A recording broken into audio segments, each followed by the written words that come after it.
warahmatullahi wabarakatuh.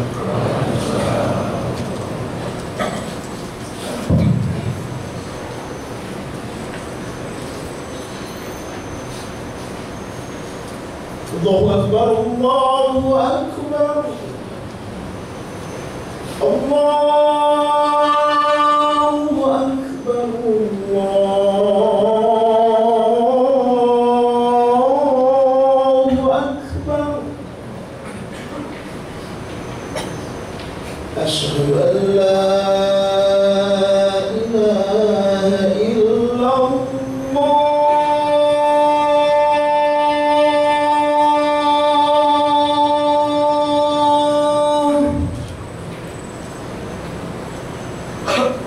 أشهد أن لا إله إلا الله.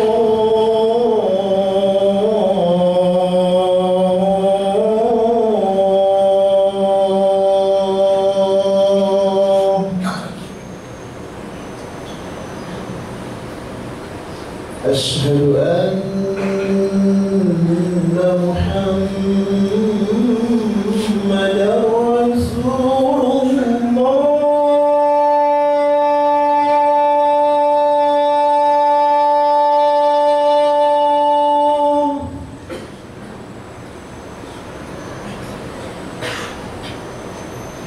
أشهد أن محمدا رسول الله.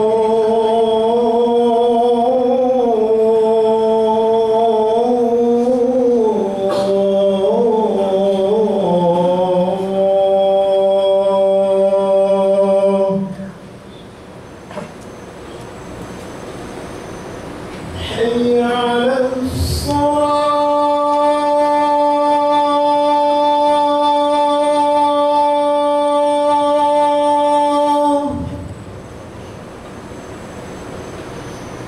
حي على الصلاة.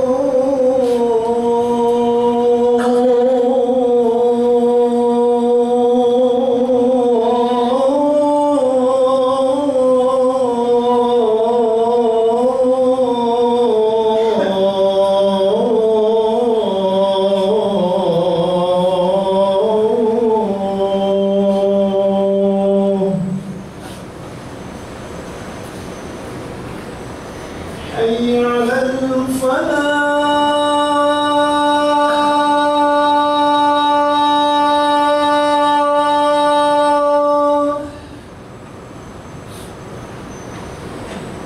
حي على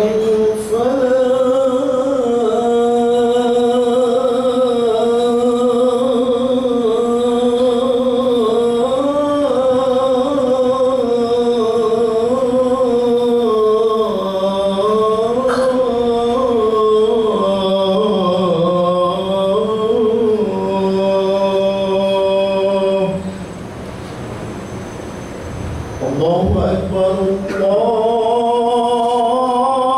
أكبر. لا إله إلا الله.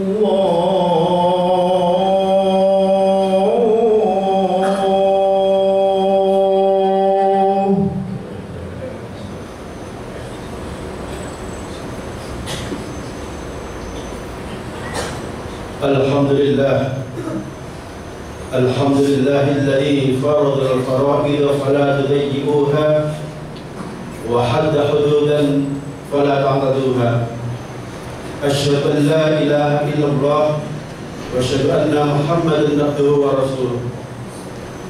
اللهم صل على سيدنا محمد وعلى آله وصحبه أجمعين.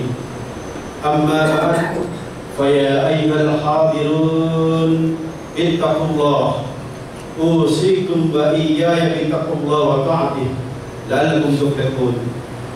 قال الله تعالى في كتابه الكريم: أعوذ بالله من الشيطان الرجيم، بسم الله الرحمن الرحيم. وجزاء سيئة سيئة مثلها فمن عفا وأصلح فأجره على الله إن الله لا يحب الظالمين. Wa qala Rasulullah sallallahu alaihi wasallam, "Man yuridu an yubsata lahu fi rizqihi wa an yunfa'a lahu fi atharihi falyasil rahimah." Shadaqallahul azim wa shadaqa Rasulul karim. Hadirin ma'asyiral muslimin rahimakumullah, mengawali perjumpaan kita pada siang hari ini, marilah kita sama-sama mengungkapkan rasa syukur kita kepada Allah Subhanahu wa taala atas berbagai nikmat dan karunia yang telah dianugerahkan Allah kepada kita. Siang ini kembali kita bisa melaksanakan salat Jumat berjamaah. Semoga seluruh rangkaian ibadah yang kita lakukan, khususnya ibadah pada siang hari ini, semuanya dicatat Allah sebagai amal soleh yang akan mengantarkan keridhaannya fid dini wad dunya wal akhirah. Amin amin ya rabbal alamin. Hadirin ma'asyiral muslimin rahimakumullah, hari ini hari Jumat tanggal 8 Agustus tahun 2014 bertepatan dengan tanggal 12 Syawal tahun 1435 Hijriyah. Itu artinya kita baru 12 hari ditinggalkan tamu agung yang bernama bulan Ramadan. Pada saat kita berada di awal-awal bulan Syawal seperti ini, ada sebuah nasihat yang disampaikan Syekh Shibli. Syekh Shibli ini mengatakan, kun rabbaniyan wala takun ramadhaniyan. In kunta ramadhaniyan farabbuka zahil ba'da zawali Ramadan. Kata Syekh Shibli, kun rabbani, yang hendaknya kamu merasa sebagai hamba Allah yang komitmen untuk melaksanakan seluruh ajaran Allah kapan saja, bulan apapun. Walaupun Ramadhani, yang dan jangan sekali-kali kamu menjadi budaknya bulan Ramadan.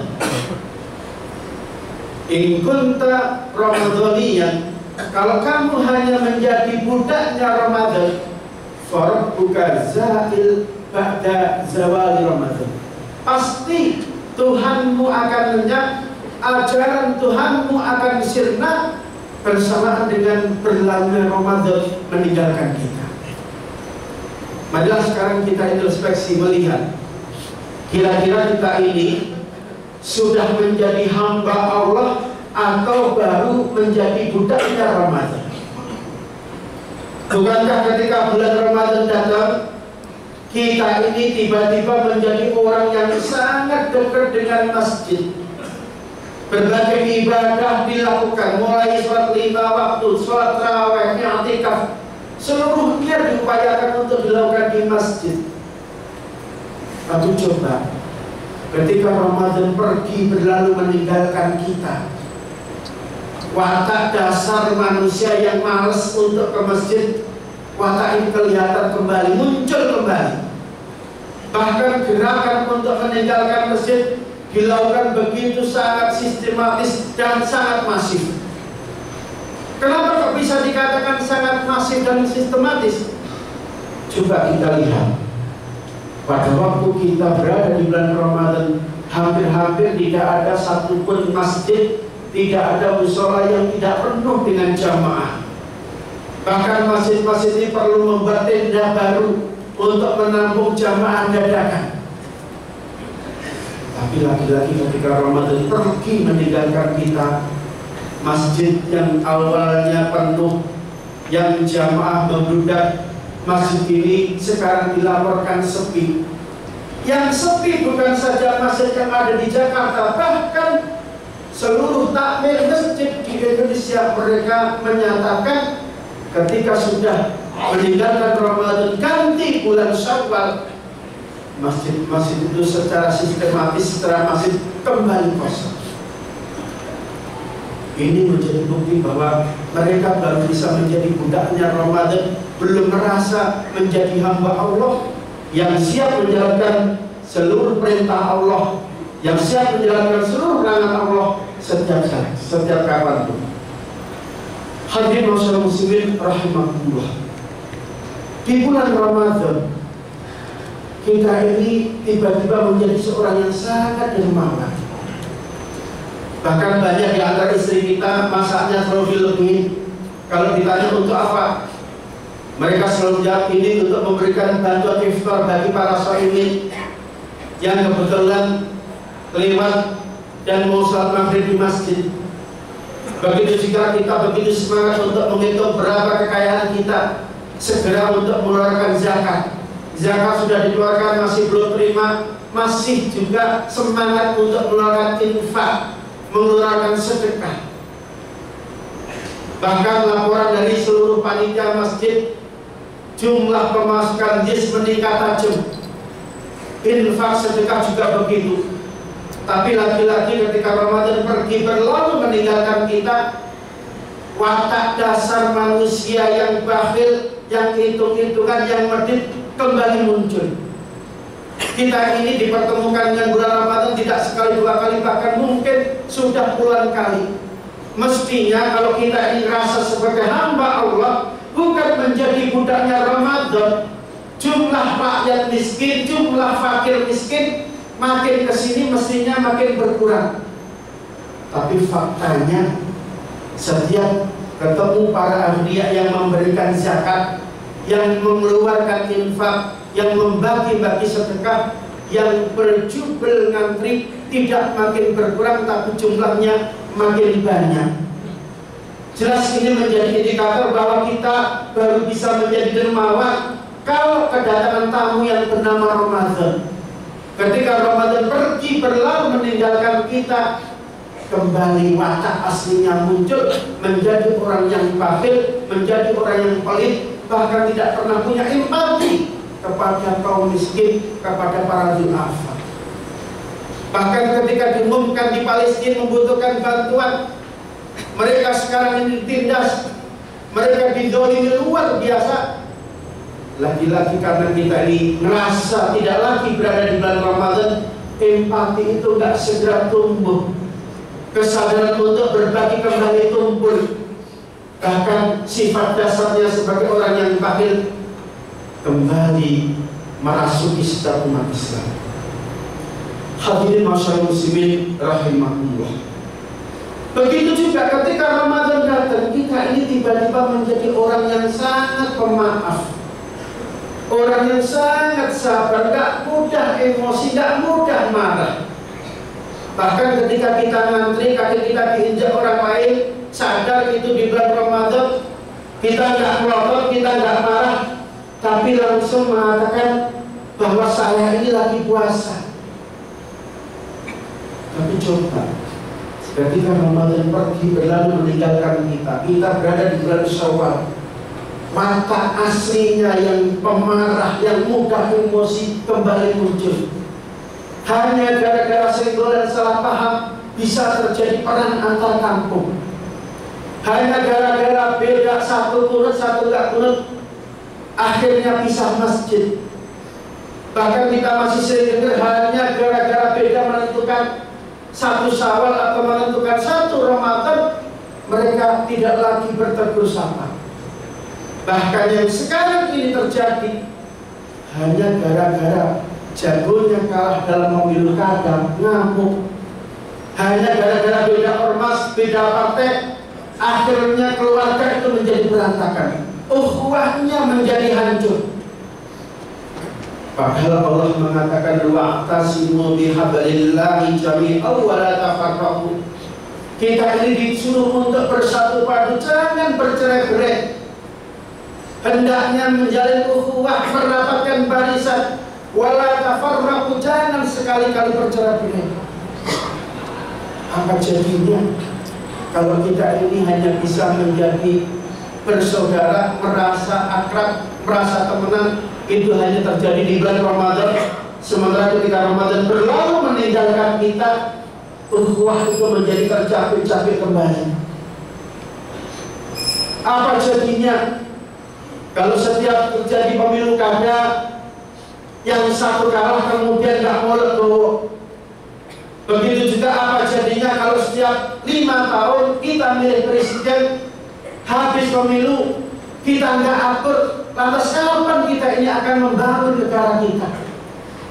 Padahal yang namanya pesta demokrasi, apakah itu milih RT, milih RW, milih bupati, milih gubernur, milih calon legislatif, milih presiden, itu akan selalu terulang secara rutin.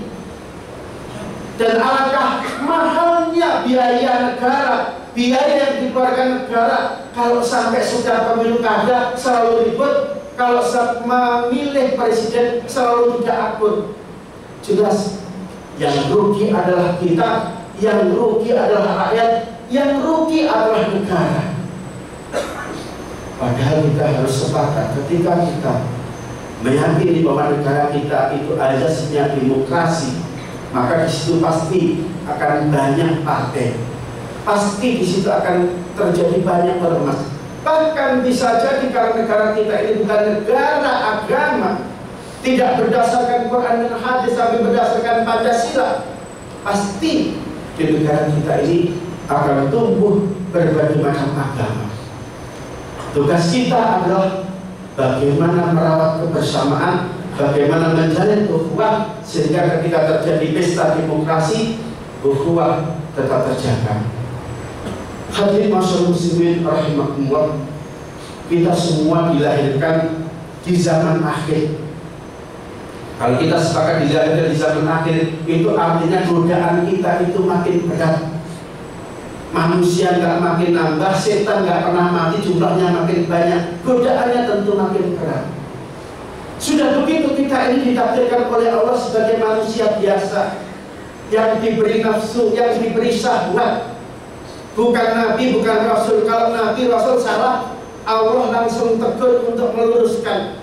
Sementara ketika kita ini hanya menjadi manusia biasa, ketika kita berbuat salah, berbuat khilaf, Allah nggak langsung menegur, Allah nggak langsung mengingatkan kita.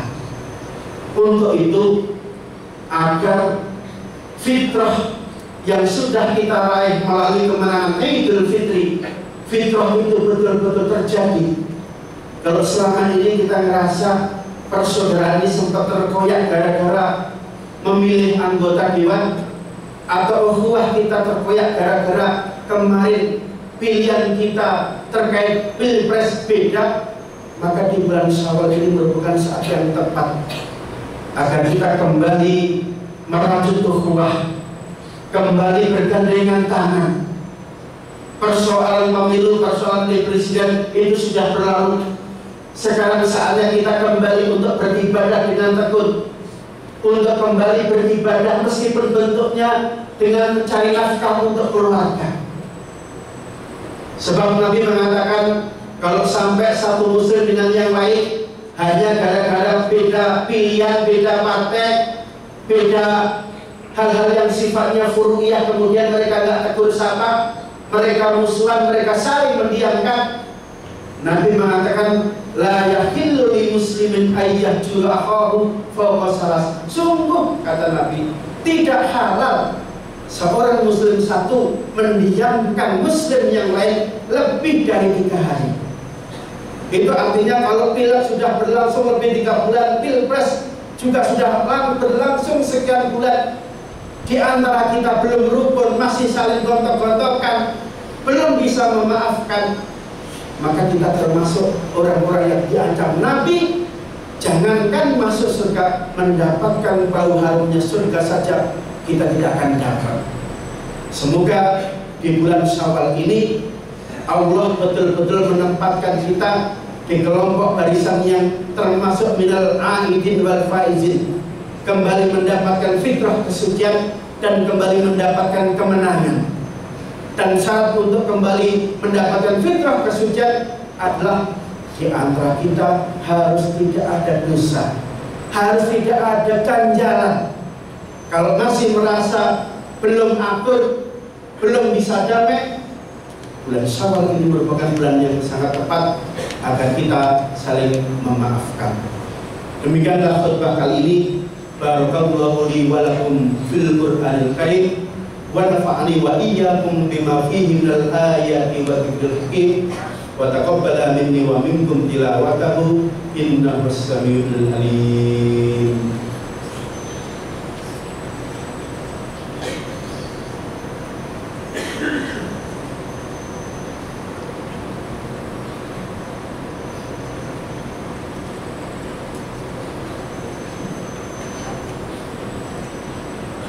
Alhamdulillah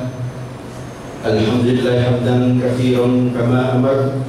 Asyhadu an la ilaha illallah wahdahu la syarika lah irghaman liman jahada bihi wa kafar.